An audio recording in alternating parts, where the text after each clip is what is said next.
Salam sejahtera bagi kita semua. Kembali lagi dalam renungan harian kita. Mari Bapak Ibu kita memuji Tuhan dari Kidung Jemaat nomor 413. Tuhan pimpin anakmu. Tuhan pimpin anakmu agar tidak tersesat, akan jauhlah seteru bila kau tetap dekat. Tuhan pimpin arus hidup menderas, agar jangan ku sesat. Pegang tanganku erat. Amin. Mari Bapak Ibu kita membuka Alkitab kita dari kitab 2 Tawarik pasal yang ke-29 ayat ke-20 sampai dengan yang ke-36. Demikianlah firman Tuhan. Maka pagi-pagi Raja Hizkia mengumpulkan pemimpin-pemimpin kota dan pergi ke rumah Tuhan. Mereka membawa 7 ekor lembu jantan, 7 ekor domba jantan, 7 ekor domba muda, dan 7 ekor kambing jantan sebagai korban penghapus dosa untuk keluarga raja, untuk tempat kudus dan untuk Yehuda. Ia memerintahkan anak-anak Harun, yakni para imam, untuk mempersembahkannya di atas mezbah Tuhan. Lalu mereka menyembelih lembu-lembu itu. Para imam menerima darahnya dan menyiramkannya pada mezbah. Kemudian mereka menyembelih domba-domba jantan dan menyiramkan darahnya pada mezbah. Sesudah itu mereka menyembelih domba-domba muda dan menyiramkan darahnya pada mezbah. Selanjutnya mereka membawa kambing-kambing jantan yang akan menjadi korban penghapus dosa ke hadapan raja dan jemaat. Mereka meletakkan tangannya ke atas kambing-kambing itu, dan para imam menyembelihnya dan mempersembahkan darahnya di atas mezbah sebagai korban penghapus dosa untuk mengadakan pendamaian bagi seluruh Israel. Sebab raja telah memerintahkan untuk mempersembahkan korban bakaran dan korban penghapus dosa itu bagi seluruh Israel. Ia menempatkan orang-orang Lewi di rumah Tuhan dengan ceracap, gambus, dan kecapi sesuai dengan perintah Daud dan Gad pelihat raja dan Nabi Nathan, karena dari Tuhanlah perintah itu dengan perantaraan nabi-nabinya. Maka berdirilah orang-orang Lewi dengan alat-alat musik Daud, demikian pula para imam dengan nafiri. Lalu Hizkia memerintahkan untuk mempersembahkan korban bakaran di atas mezbah. Pada saat persembahan korban bakaran mulailah pula dinyanyikan nyanyian bagi Tuhan dan dibunyikan nafiri dengan iringan alat-alat musik Daud, Raja Israel. Seluruh jemaah sujud menyembah sementara nyanyian dinyanyikan dan nafiri dibunyikan. Semuanya itu berlangsung sampai korban bakaran habis terbakar. Sehabis korban bakaran dipersembahkan, raja dan semua orang yang hadir bersama-sama dia berlutut dan sujud menyembah. Lalu Raja Hizkia dan para pemimpin memerintahkan orang-orang Lewi menyanyikan puji-pujian untuk Tuhan dengan kata-kata Daud dan Asaf pelihat itu. Maka mereka menyanyikan puji-pujian dengan sukaria, lalu berlutut dan sujud menyembah. Kemudian berbicaralah Hizkia, "Sekarang kamu telah mentadiskan dirimu untuk Tuhan. Mendekatlah dan bawalah korban-korban sembelihan dan korban-korban syukur ke rumah Tuhan." Lalu jemaah membawa korban-korban sembelihan dan korban-korban puji-pujian. Setiap orang yang rela hati membawa juga korban-korban bakaran. Jumlah korban bakaran yang dibawa jemaah ialah lembu 70 ekor, domba jantan 100 ekor, dan domba muda 200 ekor. Semuanya sebagai korban bakaran bagi Tuhan. Persembahan kudus terdiri dari lembu sapi 600 ekor dan kambing domba 3.000 ekor. Tetapi jumlah imam terlalu sedikit sehingga mereka tidak sanggup menguliti semua korban bakaran. Oleh sebab itu saudara-saudara mereka, orang-orang Lewi, membantu mereka sampai pekerjaan itu selesai dan sampai para imam menguduskan dirinya. Sebab orang-orang Lewi itu lebih bersungguh-sungguh menguduskan dirinya daripada para imam. Lagi pula korban bakaran itu banyak dengan segala lemak korban keselamatan dan segala korban curahan pada korban-korban bakaran itu. Demikianlah ibadah di rumah Tuhan ditetapkan kembali. Hizkia dan seluruh rakyat bersuka cita akan apa yang telah ditetapkan Allah bagi bangsa itu, karena hal itu terjadi dengan tak disangka-sangka. Amin.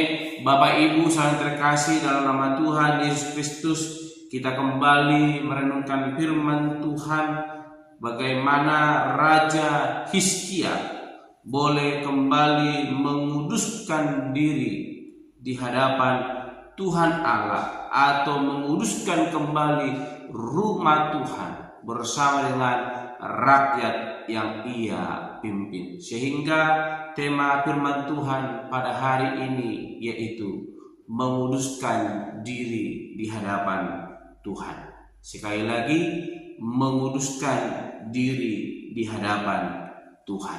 Bapak Ibu saudara terkasih, kita boleh merenungkan firman Tuhan yaitu Raja Hizkia, bagaimana ia melakukan apa yang benar di mata Tuhan, tepat seperti yang dilakukan Daud bapa leluhurnya. Di renungan-renungan sebelumnya kita melihat bagaimana raja-raja yang menggantikan Daud boleh melakukan hal yang semena-mena, bahkan meninggalkan Tuhan yang telah memberkati kehidupan mereka. Sehingga apa yang terjadi di tengah-tengah kehidupan bahkan kepemimpinan kerajaannya, yaitu kehancuran karena ia telah meninggalkan Allah yang telah memberkati kehidupan mulai daripada nenek moyangnya sampai kepada kerajaan yang ia pimpin. Bapak Ibu yang terkasih, hal itu membuat pembelajaran besar bagi raja-raja selanjutnya, terkhusus Raja Hizkia. Ia tahu bahwa ketika ia tidak melakukan apa yang benar di hadapan Tuhan, maka nasibnya sebagai raja atas Yehuda, atas Israel, akan membuat situasi yang sangat sulit. Oleh karena itu ia menyadari bahwa penyertaan yang dialami oleh para nenek moyangnya, terkhusus bapak leluhurnya Raja Daud, pemerintahan yang begitu besar, bahkan kemenangan-kemenangan yang dialami, Raja Hizkia tahu bahwa itu bukan karena kekuatan dari bapak leluhurnya Raja Daud, tapi itu semua karena pertolongan Tuhan yang boleh menyertai kehidupan Raja Daud. Sehingga apa yang boleh dilakukan Raja Daud atas kehendak Tuhan semua berhasil, dan dia menjadi raja yang sungguh besar dan memiliki harta kekayaan yang begitu melimpah. Dan hal ini membuat Raja Hizkia boleh melakukan apa yang benar di mata Tuhan, seperti yang dilakukan Daud bapa leluhurnya. Kita perhatikan apa yang boleh dilakukan oleh Raja Hizkia. Dia melihat bagaimana bangsa yang ia pimpin telah jauh daripada Tuhan, dan bagaimana rumah Tuhan tidak lagi ditempati sebagai tempat untuk boleh memuliakan Tuhan Allah, menguduskan diri di hadapan Tuhan Allah. Dan Hizkia mengambil keputusan untuk boleh kembali menguduskan rumah Tuhan. Kita melihat tadi dalam bacaan ayat firman Tuhan yang mulai kita baca, kita renungkan, Raja Hizkia mengumpulkan para pemimpin-pemimpin kota dan pergi ke rumah Tuhan dengan membawa berbagai macam korban sembelihan di hadapan Tuhan sebagai penghapus dosa dan menjadi korban untuk boleh memuliakan Tuhan Allah. Kalau tadi ayat yang terakhir kita mulai membaca bagaimana Hizkia dan seluruh rakyat bersuka cita akan apa yang telah ditetapkan Allah bagi bangsa itu, karena hal itu terjadi dengan tak disangka-sangka. Bapak Ibu, saudara-saudara yang terkasih dalam nama Tuhan Yesus Kristus, jumlah korban bakaran, korban sembelihan yang boleh dipersembahkan oleh Raja Hizkia bersama dengan rakyatnya sangatlah begitu besar.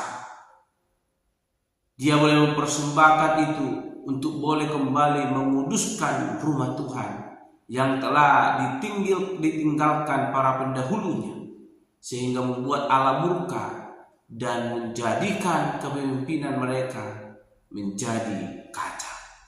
Dan kesadaran yang boleh dimiliki oleh Raja Hizkia mengarahkan hatinya kepada Tuhan, dan dia boleh melakukan apa yang benar di hadapan Tuhan sesuai dengan apa yang telah diperintahkan oleh Tuhan melalui para nabi-nabinya yang boleh berbicara kepada Raja Hizkia. Kunci daripada apa yang dilakukan oleh Raja Hizkia yaitu dia mau taat dan mendengar suara Tuhan, sehingga dia boleh melakukan apa yang dikehendaki oleh Tuhan di tengah-tengah kepemimpinannya. Sekalipun dia menjadi seorang raja, tapi dia merendahkan diri di hadapan Tuhan dan merangkul seluruh rakyatnya untuk boleh bersama-sama menguduskan diri di hadapan Tuhan. Kita membaca Bapak Ibu, tidak ada peperangan yang terjadi, namun Raja Hizkia melakukan apa yang Tuhan inginkan di tengah-tengah kepemimpinan. Oleh karena itu Bapak Ibu saling terkasih dalam nama Tuhan Yesus Kristus, tidak panjang lebar firman Tuhan yang boleh kita renungkan pada hari ini. Firman Tuhan hari ini melalui Raja Hizkia mengajarkan kepada kita supaya kita hidup melakukan apa yang benar di hadapan Tuhan, yaitu menguduskan diri di hadapan Tuhan. Karena apa? Allah rindu kekudusan itu boleh ada dalam hidup kita. Sebab dia adalah Allah yang kudus, maka mari kita hampiri dia dalam kekudusan. Maka berkat yang daripada Tuhan, pertolongan penyertaannya itu yang akan senantiasa melingkupi kehidupan kita. Hiduplah setia di hadapan Tuhan, lakukan apa yang benar di hadapan Tuhan, maka Allah yang setia akan menolong kehidupan kita. Amin. Mari kita berdoa.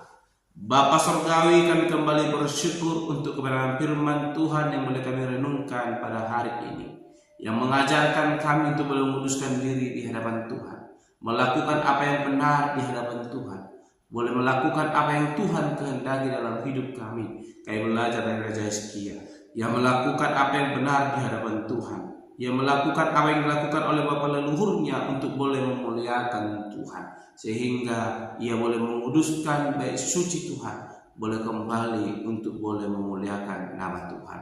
Bapa yang baik, berkati setiap kami agar hidup kami juga melakukan apa yang benar di hadapan Tuhan, dan penyertaan Tuhan boleh memberkati hidup kami. Terpuji termulia Engkau Bapa. Di dalam nama Tuhan Yesus Kristus kami berdoa dan menutup renungan pada hari ini. Haleluya. Amin. Shalom Bapak Ibu. Tuhan Yesus memberkati.